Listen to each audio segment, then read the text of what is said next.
Cette thématique, c'est donc ce matin, le sujet du congrès était sur la confiance entre les partenaires que sont le mandant et l'agent commercial. Alors le mandant doit effectivement avoir confiance dans son agent, mais l'agent lui-même, en contrepartie de la prestation de service qu'il accomplit au nom et pour le compte de son mandant, doit avoir une pleine confiance dans son mandant et notamment être sûr que les commissions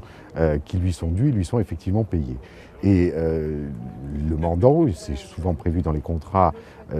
doit remettre à l'agent commercial un relevé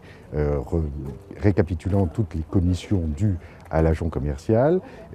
Si ce n'est pas dans le contrat, c'est déjà dans un texte réglementaire, l'article R134.3 du Code de commerce, qui prévoit que le mandant doit remettre périodiquement à l'agent commercial un relevé des opérations commerciales ouvrant droit au profit du mandataire à ses commissions. Et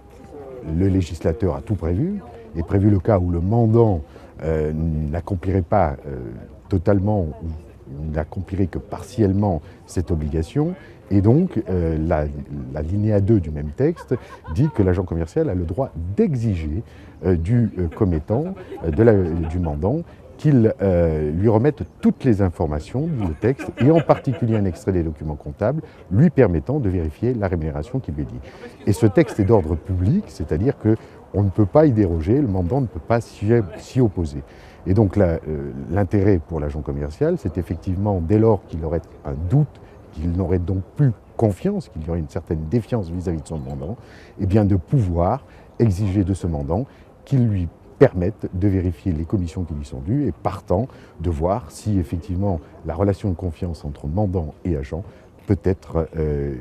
établie ou bien si à partir de là un conflit peut naître entre les deux partenaires.